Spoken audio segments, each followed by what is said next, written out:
আমার ছাত্রের মুখ চেপে ধরার সাহস কে দিয়েছে আপনাদের? আমার ছাত্রের কলার ধরার সাহস কে দেয় আপনাদের? কে দিয়েছে জবাব? এই যে সমস্ত অভিভাবকরা আমাদের কাছে পাঠায়, শিক্ষকদের কাছে পাঠায়, এদের যে আত্ম অভিমানে আঘাত দিয়েছেন, এই ক্ষত তাদের যাবে কিভাবে? কাদের দিয়ে দেশ গড়বেন আপনারা? বাংলাদেশের উন্নয়ন বলেন কোথায় যাবে? কে করবে উন্নয়ন? যে এই ছেলেটার কোমরে দড়ি বাঁধা, কত বছর বয়স ওর? 16। কোমরে দড়ি বাঁধলেন কেন? এত বড় অপমান। 16-17 যে বয়সকে সারা বিশ্ব সম্মান দিয়ে সম্মান করা শেখায়, তার কোমরে দড়ি বাঁধলেন। তার কোমরে দড়ি বেঁধেছেন আপনারা। কার কোমরে কে দড়ি বাঁধায় সময় আপনাদেরকে বলে দিবে। Thank you. এইটার প্রতিবাদেই তো আমরা এখানে। এটা বর্বরতা। আপনি যদি দেখেন এই স্বৈরতন্ত্রের একটা, এটাকে কোন লেভেল বলবো, আমার জ্ঞানে তো পোষায় না। স্বৈরতন্ত্র আপনি যদি বলেন কোথায় যে পৌঁছেছে, এটা বাচ্চাগুলার কি কি অপরাধ ছিল? অধিকার চাইতে গেলে কি আপনি আমার গুলি করে দিবেন? ট্যাক্সের টাকা তো আমার টাকায় তো গুলি কিনছেন, বুলেট কিনে। এবং ধরেন আপনারা যে বাবা মা জন্ম দিল, আমরা শিক্ষকরা যাদেরকে এদেরকে তৈরি করি ভবিষ্যৎ গড়ার জন্য, ওই পরিশ্রমের কি কোনো আন্দাজ আছে আপনাদের?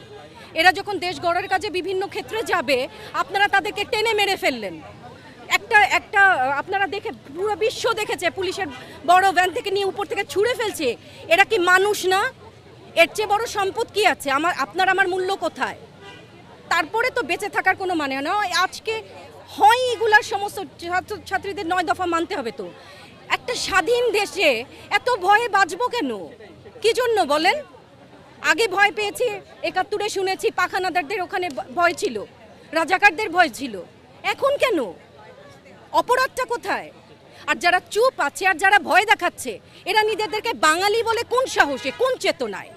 মুক্তিযুদ্ধের চেতনার যদি কেউ ধারক বাহক এই যুগে এসে হয়ে থাকে, সেটা এই ছাত্রছাত্রীরা, যাদেরকে ডিবি অফিসের ভেতরে আটকে রেখেছেন। এদের চেতনাকে আটকে রাখবেন, এদেরকে দমানো যায় না। এটা তো এই চেতনা বেঁচেই তো হয়েছে। এটা হচ্ছে ডিভাইড অ্যান্ড রুল। যত আপনি এখানে বিভক্তি দিবেন, তত তাদের জন্য সহজ হয়। একা একা দাবি নিয়ে দাঁড়ালে তো মেরে ফেলা সহজ হয়, চুপ করানো সহজ হয়। আমি একসাথে যখন সব দাঁড়ায়, তাদেরকে চুপ করানো যায় না। এই ডিভাইড অ্যান্ড রুলের গেমটা তো বোধহয় আর চলছে না। সবাই আছে ভয়। আপনি বলেন, আমরা বই খাতায় পড়েছি, এটা দেখলাম, সারা রাত কেউ তো ঘুমায় না। আপনি ঘুমান, সংবাদকর্মীরা ঘুমায়, যারা সাহস করে তারপরে এগিয়ে আসছে। আপনি কেউ তো ঘুমাই না। দরজায় ঠক ঠক, ভেতরে ছাত্র আছে, এখন শুরু হয়েছে, ভেতরে শিক্ষক আছে, তারপর আর কোথায় হবে? চুপ থাকি বলেই এরা সাহস পায়। কয়জনের জবান বন্ধ করবেন আপনারা? একজনের করবেন, 10 জন দাঁড়াবো। 10 জনকে বন্ধ করলে 1000 মানুষ দাঁড়াবে। 18 কোটি বাঙালি নামবে এখন।